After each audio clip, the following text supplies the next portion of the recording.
For all you elk hunters out there, chasing turkeys is basically the same thing. I know the reaction you just gave me, but don't knock it till you try it, and don't try it without OnX. The Hunt app will not only help you find new areas on public ground, but I use it to find out landowner info to get permission on private ground that I see birds on as well. OnX Hunt has a special offer for you. Use code CAL to receive 20% off your membership at onxmaps.com/hunt and find more birds this spring. There's nothing like snook hook sets at dawn or catching a tarpon in the moonlight. Find your next fishing trip made easy on fishingbooker.com and experience the magic of the Sunshine State or any other destination on your fishing bucket list. Book a blue water adventure in search of sailfish or go snapper fishing with the kids. With over 6,000 captains and trips to choose from, planning your next one just got a whole lot easier.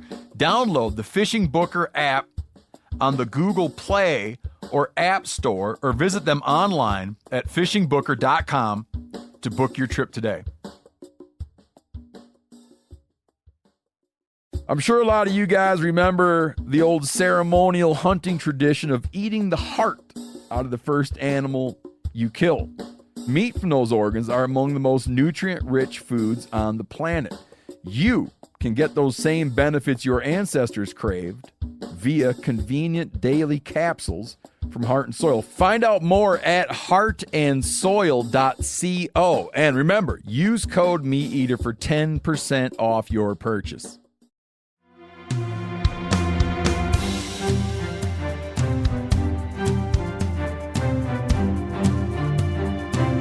From MeatEater's World News Headquarters in Bozeman, Montana, this is Cal's Week in Review with Ryan Cal Callahan. Now, here's Cal. Okay, on this week's special edition of Cal's Week in Review, where you get to learn all sorts of extra stuff about the great world of conservation.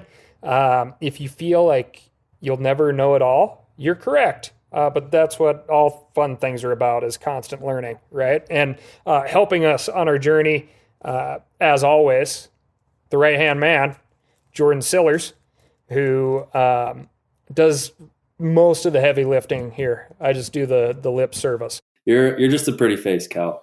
You know, that's your role in this endeavor. Yeah, eventually I'll age out because we don't age well here in Montana. We're proud of the sun and the wind. But if you want to see more from Jordan, you can always go to themeateater.com, where he's going to challenge you on a wide variety of topics. So, yep. But the real reason we're here today is to learn the soil and water conservation districts. As this country was formed, conservation districts were also formed in order to, I should really just let the pros handle this. So Cameron Gustafson, Water Resource Coordinator, Soil and Water Conservation District, Carlton, Minnesota, and Alyssa Bloss, their conservation specialist at the Soil and Water Conservation District, Carlton, Minnesota. Thank you so much for writing in and getting our wheels turning on conservation districts. So, Alyssa, why don't you jump in and just let us know what you do and why you're here? Yeah, thanks, Cal. I'm so happy to be here today. Huge fan. I work for the Carlton Soil and Water Conservation District, and I've actually been in the Soil and Water Conservation District world for about 14 years now. And ultimately, what we do at Soil and Water Conservation Districts is we help restore, enhance, and protect our great state's natural resources by assisting landowners, cities, schools, you name it. We're there to help folks. Technical assistance. We have funds available. We do education outreach. But my position specifically, I kind of wear a lot of hats at the district, and I really enjoy working, especially with folks on shoreline restorations, pollinator habitat, deer hunting habitat, and I've been really passionate about conservation for forever, pretty much since I could walk. I was out hunting, fishing, camping, you name it, out there doing it with my dad and my family. And just very passionate about our outdoors and very, very passionate about helping our public, our private folks enjoy, enhance, and restore our natural resources too. Cameron, how about yourself? What are you up to on the Soil and Water Conservation District side of things? Yeah, so I guess compared to Alyssa, I'm relatively new in the SWCD world. I've been working in natural resources since 2014, so almost 10 years now, in one way, shape, or form. But my role as a water resource coordinator currently is to manage and direct all the watershed planning in our county. So we're a part of 4 watersheds in our county. I manage and direct programming based on those watersheds and based on our newer Minnesota program called One Watershed, One Plan. But I also identify outside funds that we can utilize to address other natural resource concerns that are kind of water involved. So stream restoration projects, culvert replacements, dam removal projects. But that's kind of my bread and butter in this position. I came to this position from an outreach and education coordinator position. So prior to this position, I was still in at the Carlton SWCD, but my main duty was to direct and manage our outreach campaigns. So basically connecting landowners and members of the public with the conservation programs and assistance that we offer in the county. Excellent. And I think where we should start, right, is like, where would the average person bump into someone from the Soil and Water Conservation District or have a reason to get in touch with one?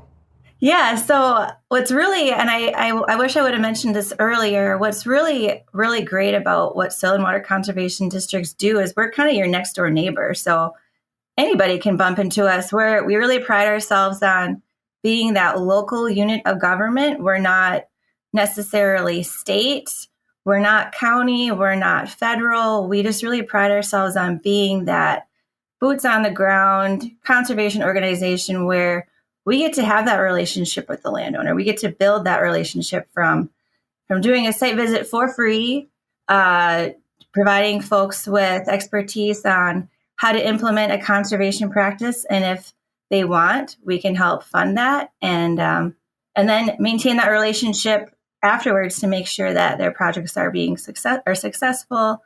So, we're all over the community. We're visiting with farmers, schools, like I said before, cities. We try to make our presence known as best we can. We're small. We have a smaller staff. Every county in Minnesota does have a SWCD, except for, I believe, Hennepin. I think they might have a watershed management organization. But we just really pride ourselves in being your next door neighbor. I think was that pretty good, Cameron? I mean, we do a lot of stuff. Yeah, I guess the only thing I'd add is, we're at a lot of the community events, the fun days down the street. We're going into schools, teaching lessons there. Try to show up to a lot of conservation-based meetings, Trout Unlimited meetings, Ducks Unlimited meetings. Like Alyssa said, we're your next door neighbors, so you can bump into us at the grocery store. We might not necessarily give you a little sales pitch on conservation at the grocery store, but yeah, we try to get ourselves in everywhere. We've got a Facebook page, we have an Instagram page and all that stuff, but the beauty of it is we're right down the street from most of the people that we serve in the community. And what are you going to do for us? What's Soil and Water Conservation District do? You want to take the first stab at this one, Alyssa, and then I can fill in the gaps? Sure. So, we do so much. And I mean, ultimately what we really try to focus on is water quality, soil health, and then habitat. So like, for instance, right now, I just put together an application for a landowner just down the road to do a 3-acre haylland restoration to a prairie restoration. So we've got 27 plus different species of grasses and forbs in there to benefit our pollinators, but also all of our other beneficial insects. They also love deer, so we made that a really nice seed plan for deer. Maybe they want to bed down in there. I know her husband hunts over that plot every year. Today, actually, we're getting ready for our board meeting on Monday. Today, I actually put together a plan for a landowner that's doing, how many acres? 23 acres of cover crops, and then 13 and a half acres of pasture and hayland interseeding. So, and then I think earlier this week, I attended an invasive species meeting with lots of different partners. So we're by Duluth, Lake Superior. Folks probably know where that is. We had folks from MDA. We had folks from DNR. We had folks from, where else? Lake Superior College. We had folks from some other schools. We had Monarch Buddies. We had other conservation groups involved just to talk about how we want to address invasive species in our community and in our region, since we are pretty fortunate in that we don't have a lot of really established invasives up here, except for maybe tansy. But I guess those are just a couple examples of what we can do for you. Yeah, I'll jump in and fill the gaps too. We can help forest landowners, somebody who's got forest property, put in a woodland stewardship plan. So it's just a plan on how to manage your forest to achieve your goals. Part of that is implementing conservation practices in your forests. So it could be as easy as like a forest stand improvement or a forest harvest out of there. Alyssa touched on helping ag producers or farmers. And then as far as water quality and kind of urban conservation goes, if you've got some erosion that's happening in your backyard or, an area of your yard that's pooling up in water, we can help you put in a rain garden, which is just kind of a depression in the ground that's planted with a bunch of native flowers and grasses that provides habitat and treats that rainwater before it enters. Here, if we were to do it at the office, it would be the St. Louis River, which is the largest estuary to Lake Superior. So I guess those are just a couple little additions there. Oh, and Cameron, what I forgot to mention, what we were pretty excited to talk with you guys about is northeastern Minnesota is really well known for our trout habitat. We've got some really amazing trout. I mean, we can literally just go out our door here at the district and throw a fly in the water or cast a line and catch some trout. And we've got some really great folks that are smart in water quality, data sampling, habitat around these streams. And so we're really trying to focus on either restoring that habitat, either by easements or planting more riparian buffers to ultimately, cool down that water, to keep it cold for trout, provide shade. And then, any soil erosion that's happening, we want to get that under control by buffering that shoreline with either herbaceous or woody vegetation. But we've got some really great trout habitat up here, and we've got some pretty cool programs happening with that. Getting rid of culverts that are maybe perched or have lost connectivity to other streams. We're trying to replace those. So that's pretty cool. That's been fun to work on. Yeah, there's not a lot of places in the country that have more human connectivity to water than the Great Lakes region, right? So, it's amazing. I was just down in Florida, and we were talking about like the construction of the Tamiami Trail and how that was punched in with basically zero regard or local knowledge about how water flowed. Yep. At the time, right? So, what other examples do you have on projects that you're currently working on, and really how soil and water conservation districts may work with other groups on larger projects too? I'll take this right off the bat, and I'm sure Alyssa's got a bunch to add to it. One of the most exciting projects to me that we're working on. So kind of the eastern portion of our county, we have a tributary to Lake Superior called the Nemadji River watershed. There's a sub-watershed in there called Skunk Creek, and back in the 60s and 70s, a bunch of dams were created along this creek, along these series of creeks, I should say, to increase. It's a really flashy river, and it's got really fine particulate clay soils, so it's really prone to erosion and sediment being distributed, being taken from the soil into the river. And so since about the mid 90s, we've been working on removing those dams, just because that is prime brook trout habitat. Some of the best trout streams in Minnesota are actually in our county. And so those dams, what they're doing is they're preventing, both fish, but also macroinvertebrates from being able to travel up and down the stream. They're slowing water down, which is causing those temperatures to rise. And so a dam removal is not a small project. So partnerships is kind of a key thing to leverage when it comes to doing those types of large scale projects. So, for an SWCD, the landowner is probably the most important because those dams are actually on private land. They were permitted by the DNR back in the 60s or 70s for who knows what reason, but we get in touch with the landowner, kind of describe to them the ramifications or the impacts that those dams are having on our aquatic habitat. Then we get in touch with the Minnesota Pollution Control Agency, Trout Unlimited, the DNR, NRCS, Pheasants Forever for some habitat improvement projects after the fact, Rough Grouse Society for habitat improvement projects after projects are completed. And a series of dams were removed on Skunk Creek just a couple years ago, starting 5 years ago. I think the project ended in 2021.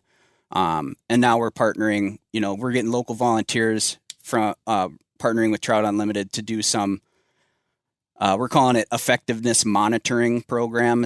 It's basically seeing if those dam removal projects, are now achieving the goals that we thought they would achieve. So that's just one example of a project that incorporated a whole bunch of partners. I know we partnered with local schools before the dam removal to do like water sampling, just to get those students connected with their, the watershed that's right down the road from their school.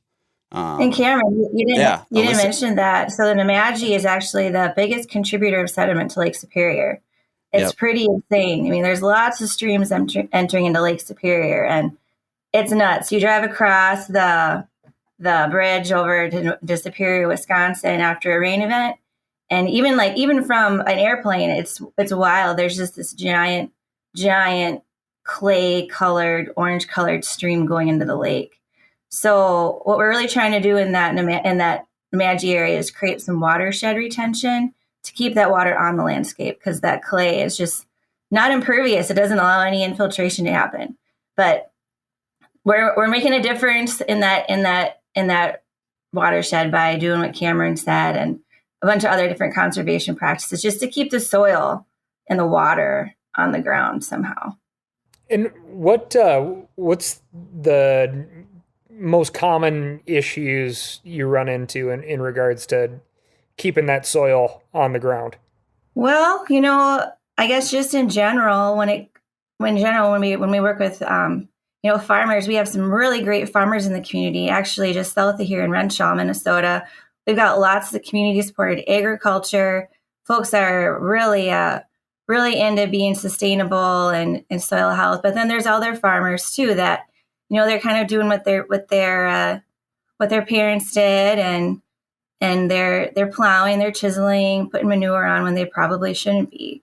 And so a lot of it is just kind of how things have just been, and it's just what they're used to. So just trying to talk to folks on different ways to incorporate soil health practices or conservation practices into their farming routines, their tillage practices. And we have actually, and this is kind of a carrot too, we've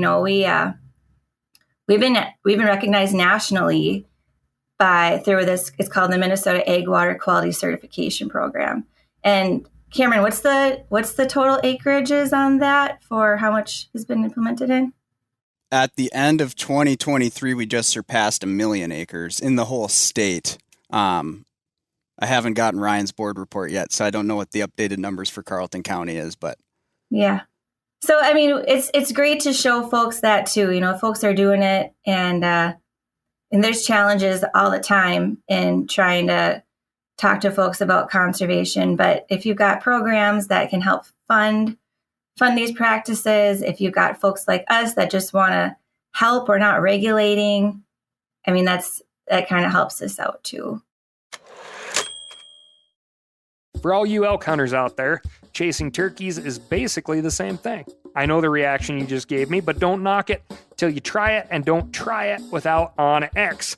The Hunt app will not only help you find new areas on public ground, but I use it to find out landowner info to get permission on private ground that I see birds on as well. OnX Hunt has a special offer for you. Use code CAL to receive 20% off your membership at onxmaps.com/hunt and find more birds this spring. Now, a lot of you guys are familiar with the old hunting tradition of eating, some organ, the heart or a chunk of liver off the first animal you kill. I had that when I was a little kid, and it was a big deal. Organ meats were always prized by frontier people who knew the importance of getting a lot of different minerals and nutrients. And as often is the case, those guys were onto something, because organs are among the most nutrient-rich foods on the planet. And you can get the same benefits your ancestors craved via convenient daily capsules from Heart and Soil, made exclusively from regeneratively raised, grass-fed, and finished cattle. Heart and Soil's unique freeze-drying process means all those important nutrients are trapped in, ensuring you experience every one of the benefits of nature's superfood in a clean, convenient, taste-free capsule. Find out more at heartandsoil.co. And make sure to use code MeatEater for 10% off your purchase. That's heartandsoil.co. Use the code MeatEater. You ever get that feeling you're stuck inside staring at screens and a primal urge kicks in? You crave wide open spaces, fresh air, the chance to connect with the land. Well, maybe it's time to find your own piece of the wild, but searching for property can be a maze. That's where Land.com comes in. They got millions of listings across the country, from mountain ranches to hidden fishing holes. Their search tools are like a seasoned guide helping you narrow down what you want. Land.com isn't just about buying and selling. It's about finding a place to hunt, fish, explore, or simply sit by a campfire and listen to the crickets. So head over to Land.com today to turn one day into today, because trust me, there's nothing quite like the feeling of standing on your own piece of earth. What would be like the top 3 reasons somebody should get in touch with their local soil and water conservation district? Well, top 3, man. I'll give my top 3, Cameron, and maybe you give your top 3, because sure, we work with a whole bunch of different folks. So I guess what I've been really excited about recently is we've had the opportunity to work with kids in schools. So kids need to get outside more, in my opinion, and the outdoors is just great. I think everybody should try to go hiking and hunting and fishing as much as they can, because it's the best thing to do in your free time, right? So, having the opportunity to work with schools, and I just did I just applied for a grant through the Minnesota Department of Agriculture to do some invasive species work in the Cloquet School Forest. So what we did there is, I guess just a brief overview of what we did there is we went and did a kind of an identification class with the kids. I think it was 6th grade, 5th grade.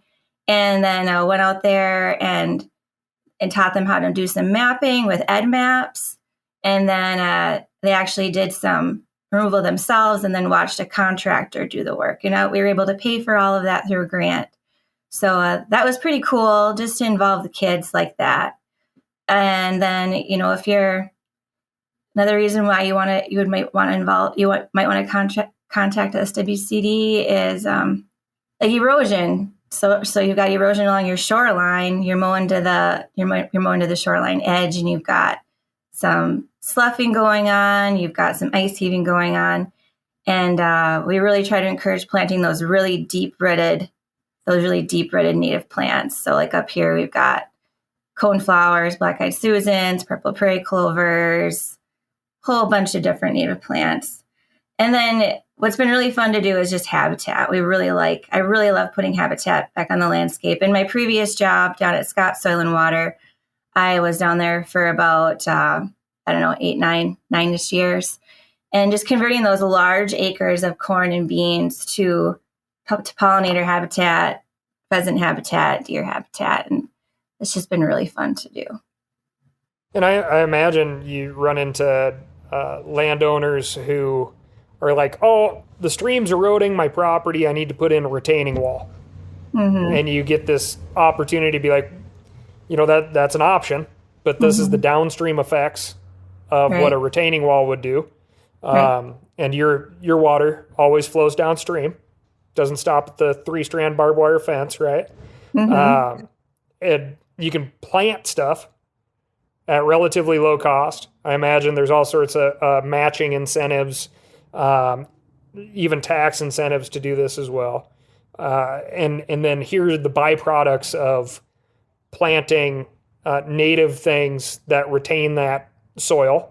Mm-hmm. That you probably didn't even think about, which is, native bird species, pollinator species, and just something a little prettier to look at, right? Mm-hmm. Absolutely. Yeah, and I'll answer my top 3 reasons for somebody to get in touch with us too. So I guess this is kind of hyper local to our portion of the state. But let's say you have a property on or near water, like you were talking about there, Ryan. And you want to do what you can do to keep the water quality of your lake or the river that's in your backyard in good shape, but you don't know what the best way to do that is. We're your local experts, so you'd get in touch with us, and we'd likely come out and I guess Alyssa would likely come out and help you kind of figure out how to go about planting a buffer between, your mowed lawn and the lake. Number 2, another large land use up here is forest. And so let's say you have a forested property and you want to manage it for trails. You want to manage it for bird watching. You want to manage it for rough grouse habitat. But again, you don't know exactly how to do that. You'd like to get some financial assistance because some of those practices can be a little spendy. You'd get in touch with our forester in our office here, and he'd come walk the property with you and potentially write a woodland stewardship plan for you, and we cost share some of those forestry practices. And number 3 is just, let's say that you're a good-hearted person and you value bird watching or watching bumblebees in your backyard, and you just want to do something that kind of helps, let's say, monarch butterflies.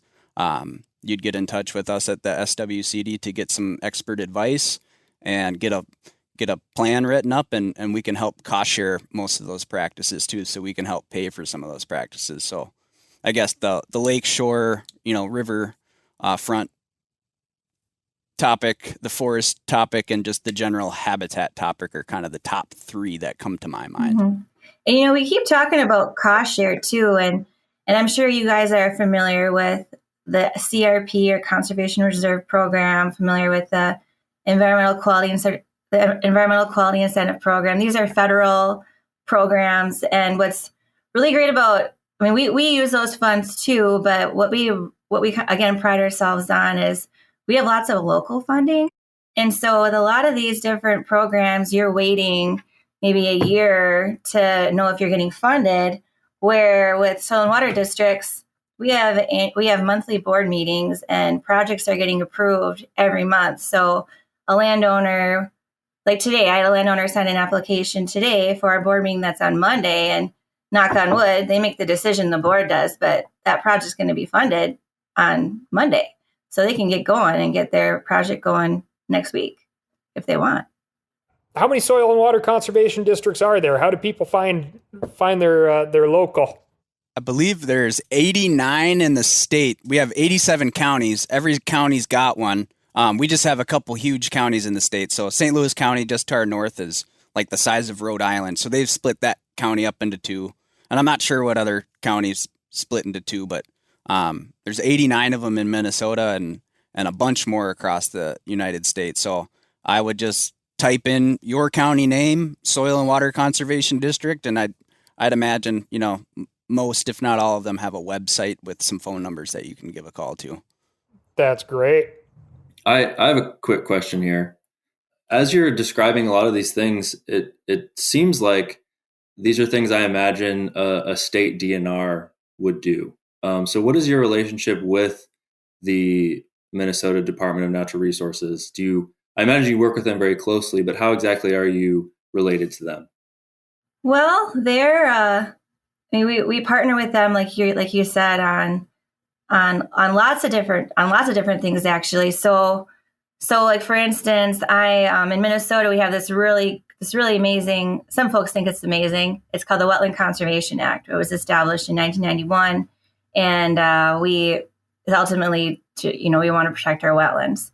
So with the Wetland Conservation Act, the folks that administer that is your local government unit. So here in Carlton, it's the county, and then the Board of Water and Soil Resources, which is state, and the Soil and Water Conservation Districts, and then the Department of Natural Resources. So we work with them monthly with wetlands. And then, if we're doing a project on a trout stream, we'll have to get some permitting through DNR. Like I said, yesterday I was at an invasive species meeting, and DNR was present for that too. And then, I don't think Cameron has really talked about this much, but our One Watershed, One Plan. So we just received, I think like $2 million to do conservation projects in the St. Louis River watershed. And DNR was really involved in helping plan. And this is kind of Cameron's deal, but DNR was involved in planning that too.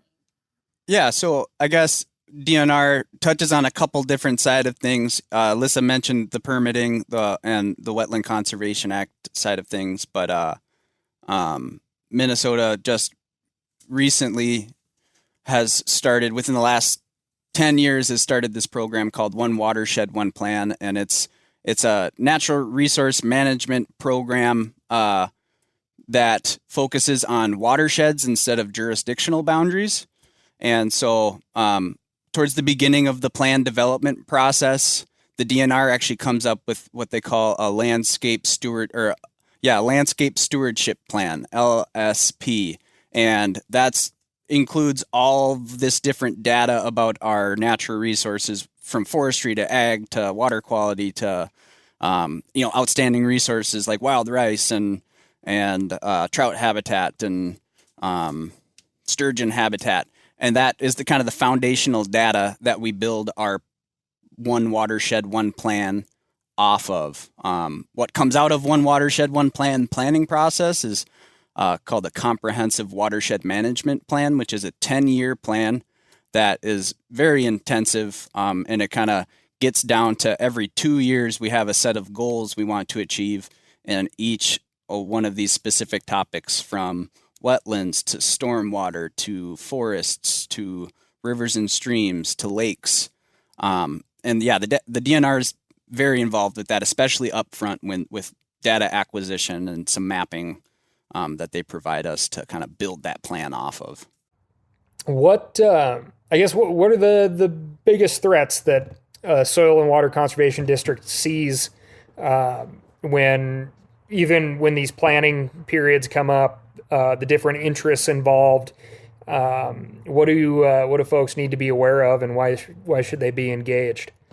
I'll jump in on that one. So one thing, I wouldn't call it a threat, but it is absolutely a barrier to implementing these conservation practices is folks just aren't aware of what an SWCD is. We mentioned it a little bit earlier, but we are not a regulatory entity. We are strictly here for voluntary purposes, and that's what I see a lot of beauty in that. You can choose to work with us or not. And so just understanding that SWCDs are here to help, we're here to give advice. We're not here to tell you what to do, and we're not here to give you a fine if you're doing something wrong. So I guess, that kind of public awareness is I wouldn't call it a threat, but it's definitely a barrier. Alyssa, do you have anything to add? I would say that is the biggest barrier for sure.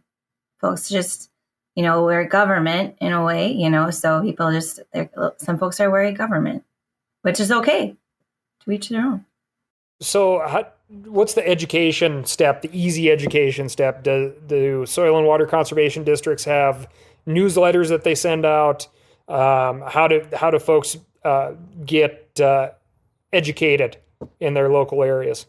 What's been really fun is so what our jam has been lately is sending out these letters to folks. So for instance, we just did a targeted mailing to folks that live along the Midway River, which is excellent trout stream.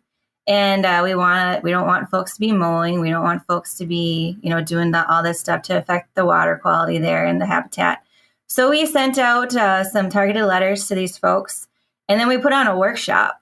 And unfortunately, that workshop was closed. It was last week, and man, we got like 2 feet of snow, I think last Monday. But we do things like that. We'll put on workshops. Like for instance, we just did two create a rain garden workshops where we made it super simple. Folks can come and learn how to put in a rain garden all by themselves on their own property.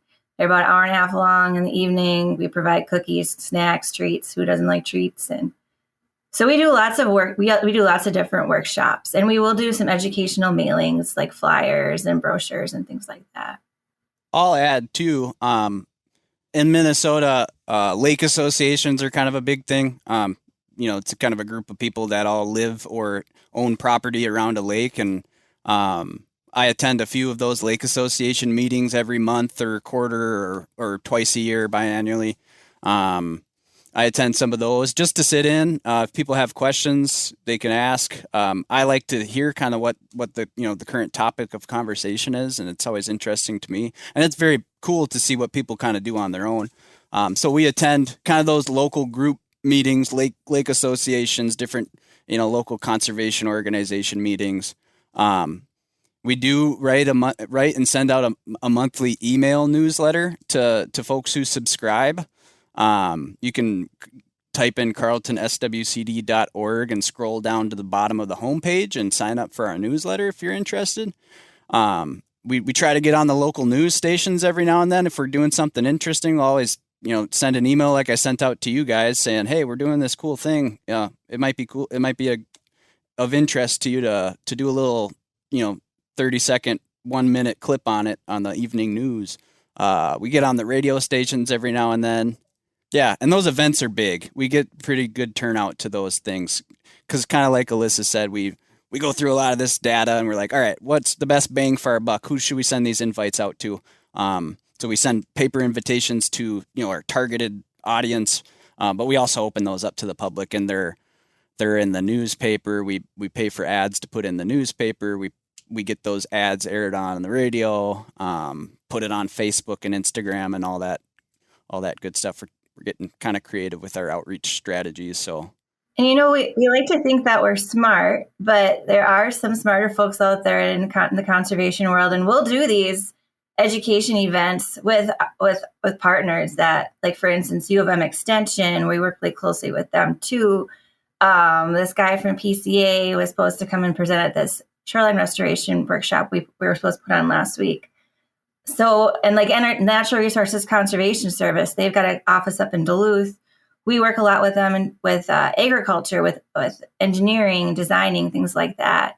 And so we're bringing in our partners. We've got this endless list of partners where we're all supporting each other. We support them.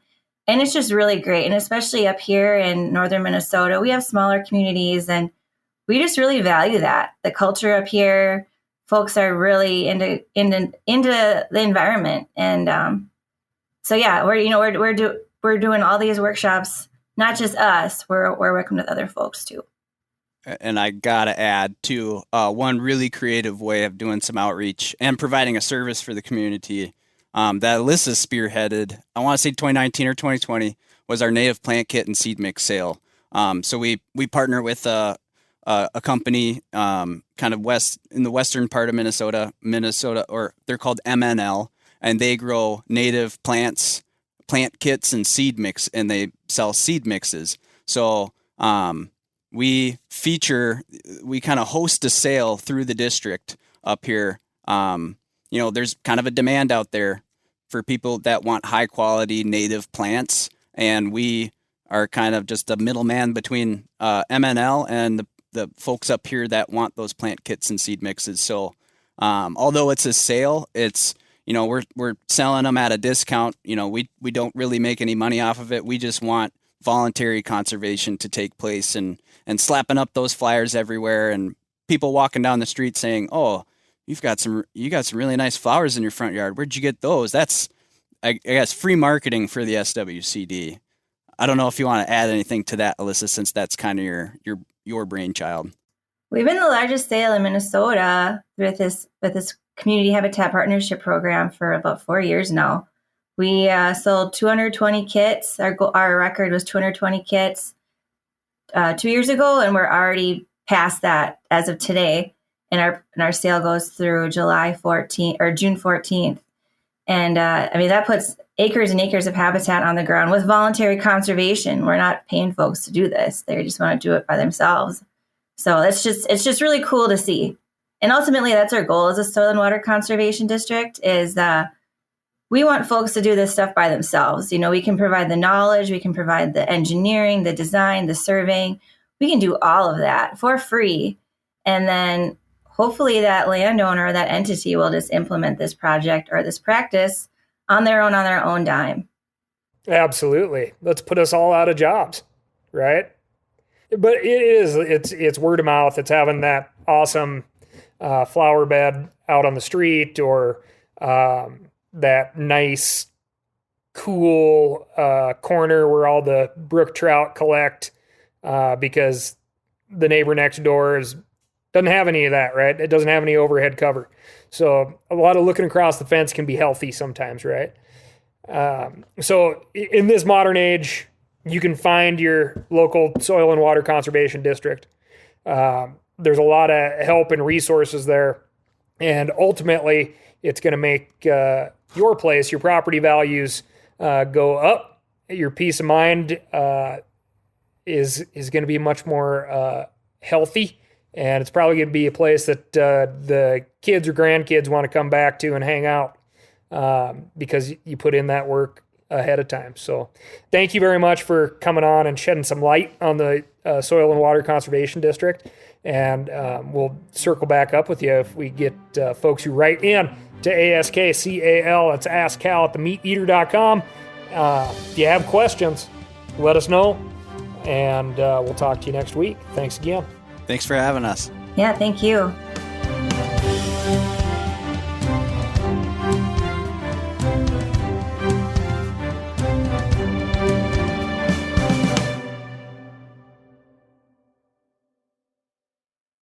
I'm sure a lot of you guys remember the old ceremonial hunting tradition of eating the heart out of the first animal you kill.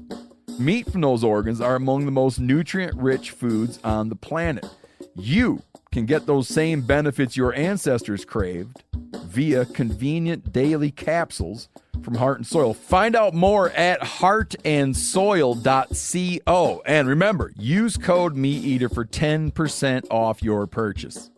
Outdoor adventure won't wait for engine problems. Things like hard starts, rough performance, and lost fuel economy are often caused by fuel gum and varnish buildup. Seafoam can help your engine run better and last longer. Simply pour a can in your gas tank. Hunters and anglers rely on Seafoam to keep their engines running the way it should the entire season. Pick up a can of Seafoam today at your local auto parts store, or visit seafoamworks.com to learn more. That's seafoamworks.com to learn more.